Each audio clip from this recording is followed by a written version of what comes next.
Let's start with a nightmare scenario. It's 2:00 a.m. You're asleep. Okay. Outside, the wind is howling, maybe 60, 70 miles an hour. There's hail hitting the siding that sounds like, well, like someone throwing gravel at your house. Oh, yeah, that sound. And in that moment, just lying in bed, you have two fundamental questions. First, is the roof going to hold? And second. If it doesn't, is my insurance actually going to pay for it? And honestly, for most homeowners, the answer to both of those questions is usually, I have no idea. Right. We treat our homes like these static, invincible caves. We buy them, put furniture in them, and then we just kind of forget that they are complex machines fighting a constant war against the weather. It is a war. That's not an exaggeration at all. From an engineering standpoint, your house is a system under siege. UV radiation is trying to break down the chemical bonds in your siding. Wow. Water is trying to find a path to your foundation through hydrostatic pressure. Wind is looking for any loose edge it can find to lift.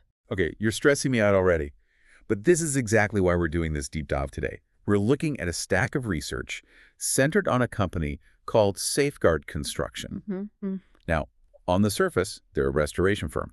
They serve Illinois, Wisconsin, Indiana, places like Aurora and Cottage Grove. But if you dig into how they operate, they offer this really compelling case study in what I'm calling the holistic fortress approach. That's a good way to frame it, because usually when we look at construction, it's all so fragmented. You have a roof guy, a window guy, maybe a solar guy. None of them talk to each other. Right. Safeguard's model is interesting because they've vertically integrated three things that usually do not mix: the physical construction, the energy systems, and this is the wild card, the legal and administrative defense against insurance companies. That last part, the administrative defense, that's what really caught my attention. We're going to get there. But I want to start with the physical stuff first. Let's do it. The nuts and bolts, or I guess the nails and shingle. Nails and shingles. So Safeguard talks about the exterior not as separate parts, but as an ecosystem. Which, sounds a bit like marketing fluff, doesn't it? I mean, a window is just a window. Well, think about the envelope of your house. If you replace your roof, but you leave old single-pane windows that have lost their seal, you haven't actually secured the home. You've just put a hat on a leaking bucket. Exactly. Safeguard emphasizes that these components, the roofing, the siding, the windows, the gutters, they all rely on each other. Let's talk about the windows then. In the research, they mentioned that old windows are literally costing you money.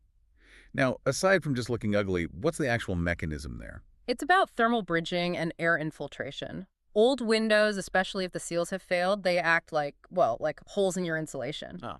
In the winter, you are paying to heat the neighborhood. In the summer, you're just fighting all that solar heat gain. Safeguard's approach to windows focuses on the U factor. The U factor. Yeah, how well the window keeps heat inside, and the solar heat gain coefficient. So it's not just about having clear glass. It's about climate control. Exactly, and comfort. If you sit next to a cheap window in January, you feel cold. And it's not just because of a draft, it's because your body is literally radiating heat toward that cold glass surface. High-performance windows stop that. Okay, but here's the unsexy part of the ecosystem. The gutters. I hate thinking about gutters. Everyone does. I hate cleaning them. I feel like most people just ignore them until a small tree starts growing out of the corner. And ignoring your gutters is probably the most expensive mistake a homeowner can make. Really? More than a leaky roof? In the long run, yes. Because a roof leak damages drywall. A gutter failure damages the foundation. How does water falling off a roof break a concrete foundation? It's all about where that water goes. If your gutters are clogged or the downspouts are too short, all that water pours straight down. It pools right next to your basement walls. Okay. That creates what we call hydrostatic pressure. The soil gets heavy and wet and it pushes against the concrete. Eventually, the concrete cracks. Then the water gets in. And if it freezes? Then that crack expands. Game over. So the gutter isn't just a drain. It's a shield for the basement. Precisely. That's why Safeguard pushes high-capacity gutters and, specifically, gutter guards. It's not just to save you the hassle of climbing a rickety ladder. Which is a benefit. A huge safety benefit, yeah. But it's to ensure the system never clogs during a storm, keeping that water moving far away from the foundation. That makes a lot of sense. Now, I want to drill down into the roof itself. There was very specific detail in the customer stories that jumped out at me. A client named Dick Raderer mentioned he was comparing quotes. One company was using 15-pound paper, and Safeguard was using a synthetic water barrier. This is one of those tiny technical details that separates a Chuck in a truck contractor from a professional restoration firm. Is it that big of a difference? I mean, it's all just stuff that goes under the shingles, right? Nobody even sees it. Nobody sees it, but it's the difference between a 15-year roof and a 30-year roof. 15-pound paper is old tech. It's essentially organic felt that's been soaked in asphalt. It works, initially, but think about what happens to paper when it gets wet. It gets soggy, it wrinkles. Exactly. It absorbs moisture, and when it wrinkles under the shingles, you can actually see those ripples from the street. But worse, over time, it dries out and becomes brittle. It just tears. Okay. Synthetic underlayment, which Safeguard uses, is a woven polymer. It's basically a tarp.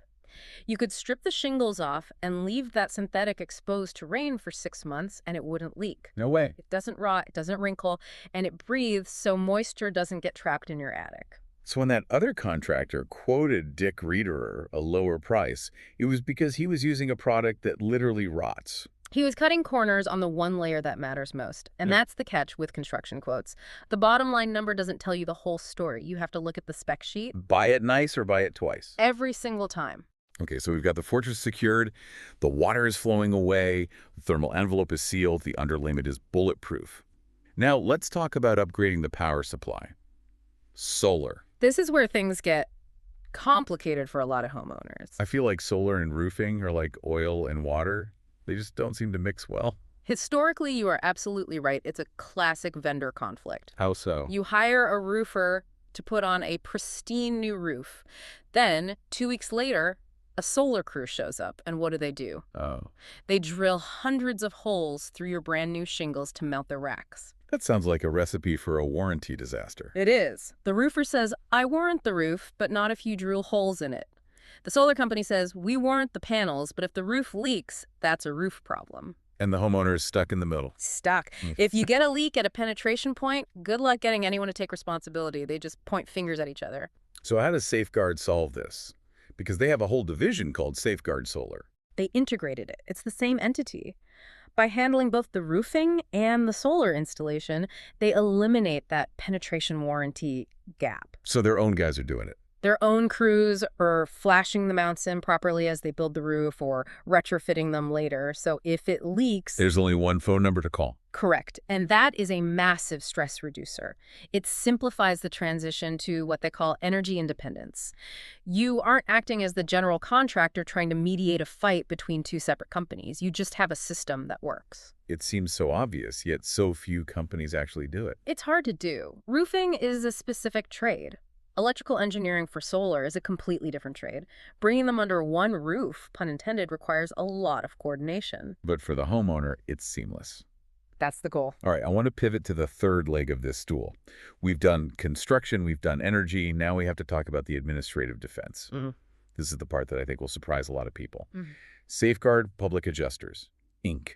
This is the aha moment of this whole deep dive. Explain this to me, because when I hear public adjuster, I'll be honest, I get a little skeptical. It sounds like an ambulance chaser or something.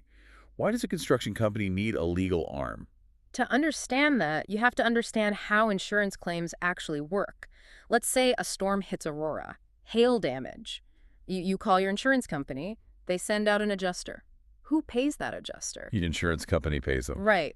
And while most field adjusters are decent people, their incentives are aligned with their employer. Their job is to limit the company's liability. Right.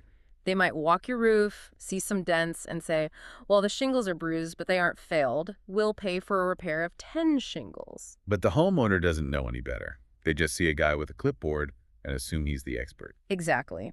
The homeowner doesn't know that a bruised shingle will lose its granules, the asphalt will follow, and it will leak in 2 years.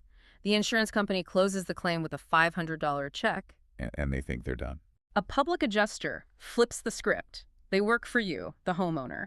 They are licensed by the state to interpret the policy language. So they are kind of like the homeowner's attorney for the roof claim? That's a perfect analogy.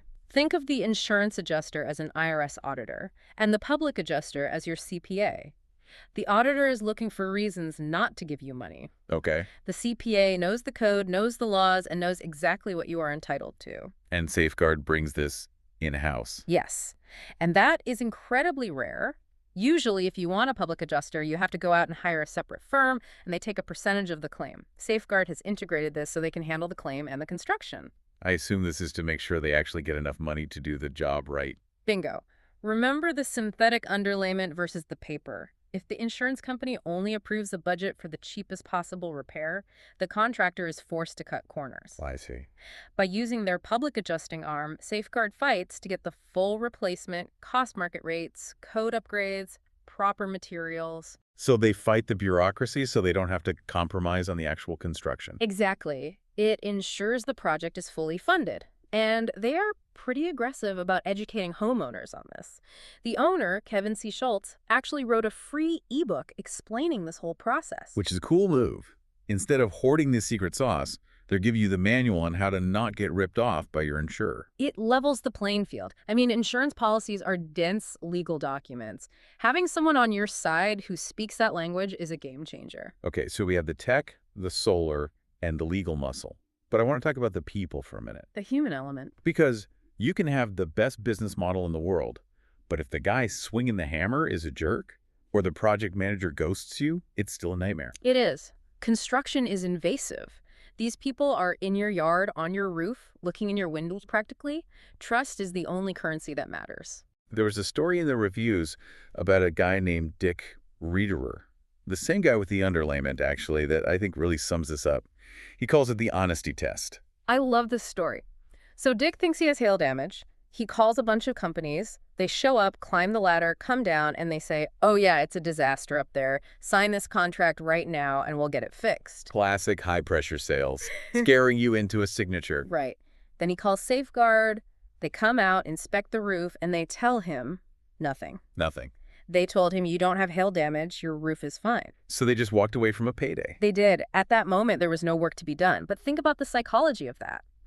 By telling him the truth and turning down a quick buck, they proved they weren't just trying to churn claims. Right. So later on, when Dick actually did need a new roof, who do you think he called? He called Safeguard. Didn't even call anyone else. That's the long game. That is their reliable repairs philosophy in action. Looking for the root of the problem, not just a quick commission. And looking at the other feedback, it seems like this culture is pretty consistent across the team. It's not just the owner.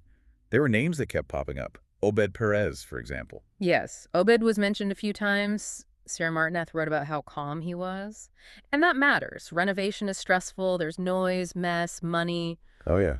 Having a project manager like Obed who offers options without being pushy just de-escalates the whole experience. And then there's the logistical side. One customer, Greta, shouted out a guy named Igor. Igor the scheduler, the logistical wizard. The logistical wizard. But seriously, anyone who has done a remodel knows the pain of scheduling. Oh, for sure. The siding guys show up, but the dumpster isn't there. Or the roofer's finished, but the gutter guys don't come for 3 weeks. That's the general contractor. Igor's role, as it was described, is making sure those timelines overlap perfectly so the house isn't left exposed. That coordination is invisible when it works, but catastrophic when it fails. Another name was David, who is described as acting like a true contractor, overseeing details to perfection. It sounds like they have a culture where people take ownership of the house, rather than just treating it like another job site. And one other detail we shouldn't overlook, accessibility. They're bilingual. Se habla español. That's huge in the Midwest. It is. In Illinois and Indiana, being able to communicate complex construction and insurance details in Spanish is a major asset. It prevents miscommunication, which is the #1 cause of disputes in this industry. So if we zoom out and look at Safeguard construction as a whole, it really is this three-legged stool. Right. Leg 1 is the construction. High-quality materials like the synthetic underlayment, thinking about the thermal envelope. Leg 2 is energy. Integrating solar so you have power without the leaks. And leg 3. Leg 3 is advocacy, the public adjusting arm that ensures the insurance company actually pays for the first 2 legs. And if you kick one leg out, the stool just falls over. You can have great construction, but if you can't afford it because insurance denied the claim, you're stuck. Or you can have a great check, but if the materials are cheap, you're leaking in 5 years. Exactly. It's a system. And whether you hire Safeguard or not, that is the lesson for the listener today. It is. So what is the actionable advice here? If someone is listening to this, maybe they're in Aurora, maybe they're in California, what should they be doing? First, look at your materials. Don't just accept the quote. Ask, what kind of underlayment are you using? Ask, what is the U factor on these windows? Force the contractor to explain the engineering. And on the insurance side. Be skeptical of your coverage. Just because you have a policy doesn't mean the company is going to cut a check the day after a storm. If you have significant damage, consider looking for a contractor who understands the public adjusting process, or hire a PA yourself. Don't go it alone. Don't go into a negotiation with a billion-dollar insurance company alone. If you are in the Illinois, Wisconsin, or Indiana area, obviously Safeguard is a strong candidate to check out. They have offices in Aurora and Cottage Grove. And you can download that ebook from their site if you want to geek out on the insurance stuff. It's a great resource even if you don't hire them. Just understanding the difference between an independent adjuster and a public adjuster could save you thousands of dollars. It's about moving from being a passive homeowner to an active one. Your home is a fortress, but you have to be the commander. Well said. You have to maintain the defenses. So we'll leave you with this provocation today. Yeah. You probably know the state of your shingles. You might even know if your gutters are full of leaves. But if a massive storm hits tomorrow, the big one is your insurance policy, as watertight as your roof. That is the question that keeps me up at night. Maybe it's time to read the fine print before the thunder starts rolling. Thanks for diving in with us. We'll catch you on the next one. Stay safe out there.